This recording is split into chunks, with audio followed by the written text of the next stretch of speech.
got a massive majority. And actually what he's saying is, even though I've got a large majority, you're still going to have to toe the line. Don't think just we've got a large majority, whenever any of you feel like it, you can just vote the other way. That you're going to have to stick with me. And that I need your vote. It may look like I don't need it, but I need you all on the same side. I'm not going to do what the Tories did and have this divided party again. Let's talk about what Keir Starmer's been up to. Ruthless Keir Starmer. It's not that ruthless. I mean, if you have a whip, you've got to enforce it, haven't you?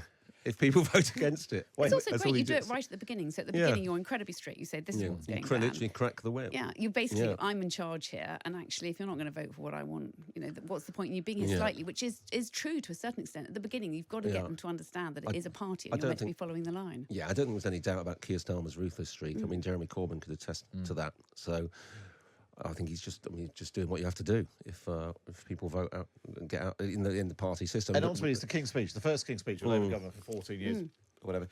So 7 Labour MPs who voted with the SNP to amend the King's Speech have been suspended for at least 6 months. One of them is Zara Sultana, who spoke to the BBC this morning.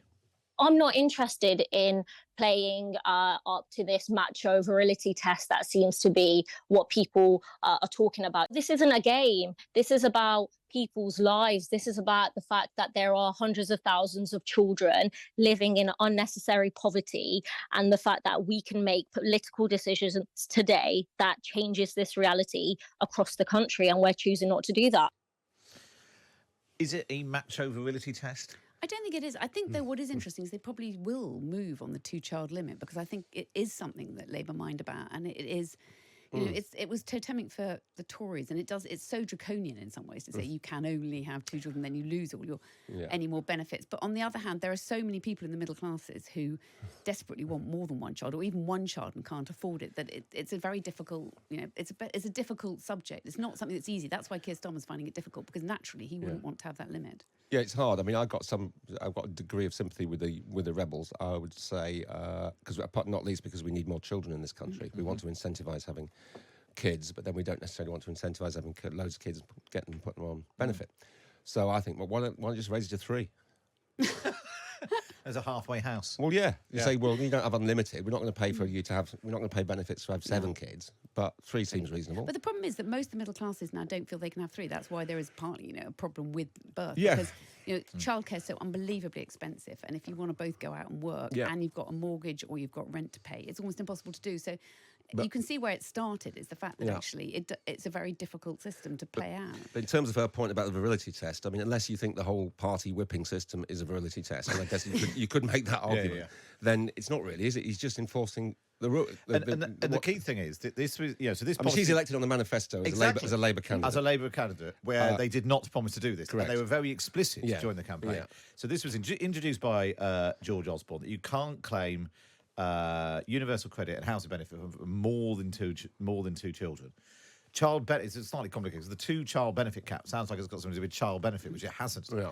Child benefit is entirely separate. You can have that for as many children as you like, as long as you don't earn too much money. But this is just Labour politics. It's not like a new thing has come along and people with a particular viewpoint. I mean, you could say, you could turn it back on her and say, actually, the virility test is sort of what you're doing. Not virility, but a kind of purism test. So I'm not going to go down this road with this. I'm independent and all the rest of it. So I think if there's anything, if anyone's making a gesture, it's them.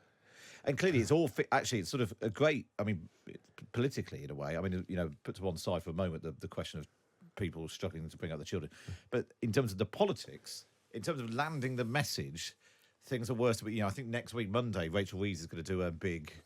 I've looked at the books and they're worse than they thought speech. And actually, this all feeds into that, what they can and can't do because times are tough. Well, he's got to say times are tough, but also he's got a massive majority. And actually what he's saying is, even though I've got a large majority, you're still going to have to toe the line. Don't think just we've got a large majority, whenever any of you feel like it, you can just vote the other way. That you're going to have to stick with me. And that I need your vote. It may look like I don't need it, but I need you all on the same side. I'm not going to do what the Tories did and have this divided party again. And whenever Labour gets in, the media and the city is always waiting for it to start opening the spending taps, and you can't be seen to be doing that, can you? Not within 3 weeks. Anyway. Because how many of them rebelled on the Gaza vote? was quite a lot. Was it 70, 80? Don't know. It was But a lot, that's wasn't harder it? for their seats as well, isn't it? I mean, Yeah. that was But in partly terms political. of, you think 170, majority of 170 is absolutely enormous and insurmountable. Well, if you let them get away with voting at this time, the next time, if there is another Gaza question, the SNP put down a motion, he can't afford to have 70 or 80 people rebelling. No.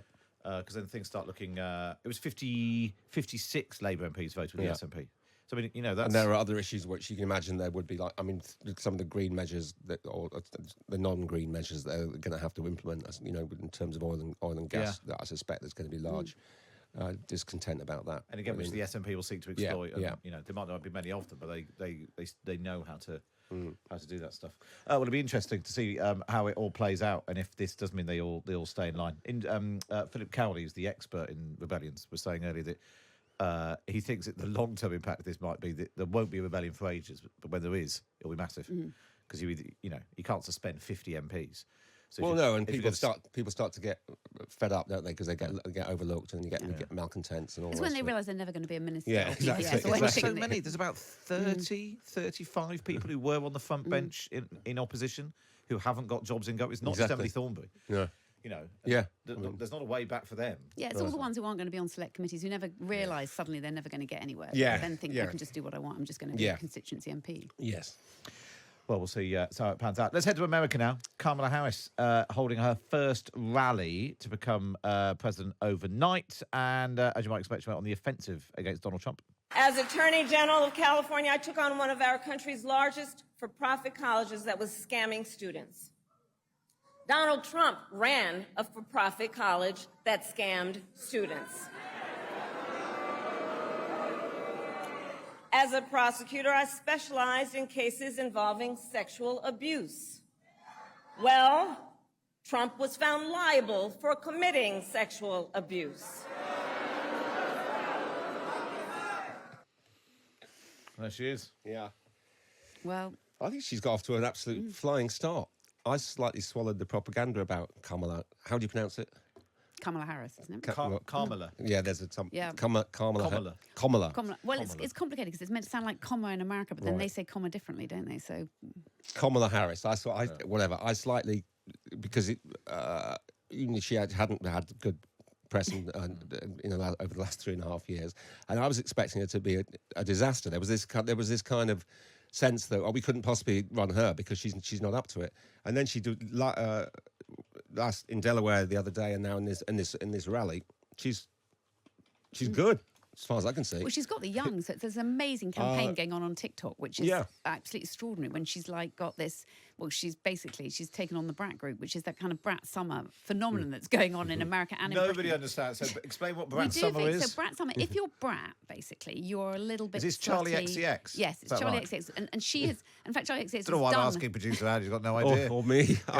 So she is. Was he one of the shadows? She has done this massive, basically, it's Brat Summer campaign, and it's this lime green colour, which Kamala Harris's campaign have taken on. And she doesn't mind being called Kamala as Brat, which is that you're just a little bit, you're kind of yourself. You're a little bit messy, things can go wrong, but you're a woman that's, having a good time. And actually, it's played out brilliantly on TikTok. I mean, it's amazing. She's just gone completely viral. So all the young now know, whether they'll actually vote now, but they are behind him. There's a massive campaign behind her that's being led by young women, actually. And it's something I think partly is that this sort of thing of her. It's so hard actually to be the vice president. Yeah, you're a heartbeat away from the top job. You've got a total non-job. Yeah, I can't remember who I read it yesterday. People think it's like Deputy Prime Minister, yeah. but it's actually like being Prince of Wales. Yes, it was that. I can't remember. Tom Peck, who said she's the Tom, Peck, yes. She's the ribbon cutter in chief, isn't yeah. she? So you haven't got any clout at all. It's hard to make an impact. And on the subject when she might have done, which was the border, she hasn't covered herself in glory there. Yeah. But you have to remind yourself she was the Attorney General for the whole state of California. She is a powerful and impressive politician in her own right, and I think she's showing it. And whereas our expectations have been deflated by old friends' sexism and racism, I'm afraid. Well, what's weird about her is that she's using being a woman in a very clever way, and she is going to be, if she is, the first female president of America, and that is extraordinary, really, that they haven't had one. So she's got all of that behind her, and Hillary Clinton didn't make it. But on the other hand, Trump's lot definitely are treating her as you don't want a woman. That Trump supporters really think that's a benefit to them, that a woman is actually a negative in a campaign still in America. So it's all about the women, really, at the moment, isn't it? But the point you make in your column today is that it shouldn't be a big deal. And actually, we in this country, we sort of seem to have got, well, partly because we've had 3 now, prime ministers of varying quality. Well, that's the thing, that we now know that actually they are varying quality. So we know that you had a Margaret Thatcher, you had a Theresa May, and you had a Liz Truss. Yeah, good, average and bad. Yeah, so it's a sort of mix of them. So the Americans just don't see that, do they? They just want the first American woman, or don't want the first American woman. What they're not seeing is what are her policies. So we don't actually know her economic policies yet. We don't really know her foreign affairs, do we?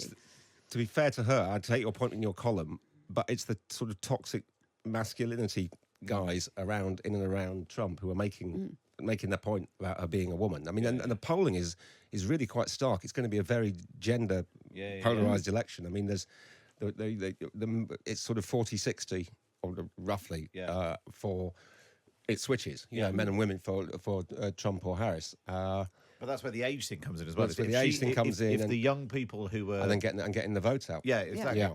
They were the young lefty vote. It was sort of disenchanted with Biden because he was old and doddery, and also they disagreed with him on Gaza and all that. If she can find a path through that to get them out and energise them. Well, she was the first person to say, ceasefire in Gaza. Yeah. She's gone on that. And, I mean, she's 59, but actually, as a 57-year-old, I love the idea that she's young. Great. Exactly, it's great. I'm 50. I'm she's the same age as me, and she's the youth candidate. It's brilliant. And she's got a great laugh. Take 1,200 words. Yeah, it's... But it's really, I mean, it's so stark, this election. I'm not going to get into talking about age, because remember what happened the last time we talked about age. But it is so stark now that it's so stark, this election, what Trump represents, and now Vance, what he said about her, what was it? Well, the cat ladies, he said, sad cat ladies. Yeah. And I think that's pretty And he's called damning. it, and he's saying she's dumb as a rock and all this. This is a man who said that we should drink bleach to get over to COVID. I mean, it's such a stark choice. I mean, it's pretty obvious where my preferences are, but it really is the kind of future and the past, isn't it? Yeah. And also, she's a woman of colour, so that's the other thing. Well, she feeds into both sides of it. That actually, and that's what a lot of people dislike, but it's also what a lot of people are really going to like. Because though she is 59, she does look fresh. She does look different. She's great at dancing. She likes that. She's got this thing about her mum says, you haven't just fallen out of a coconut tree, and that's like become this meme about falling out of coconut trees. And actually, she's just saying, don't think there isn't a past. Do look at everything in context. But actually, all you have are memes of coconuts, don't you? And those of us who are big fans of America and have kind of despaired of it for the last 10, 15, 20 years, since Obama, basically. Like, how long's that? 2016, last 8 years. I really hope that the kind of America that we know is there, liberal, intelligent America, can kind of now just sweep aside all this Trump advanced nonsense and put somebody in there who's actually... And also, she's got quite an interesting. She's got both her parents were academics. They were both. One was a professor. They're both in science. Yeah. That she's got quite a broad background. She's got a load of education. She's not that one of those people that's just she's very different in a way from J.D. Vance, who's saying it's all about the sort of hillbilly elegy. She's saying there's a different sort of America. That's what I mean. It's a massive country. It's a massive country.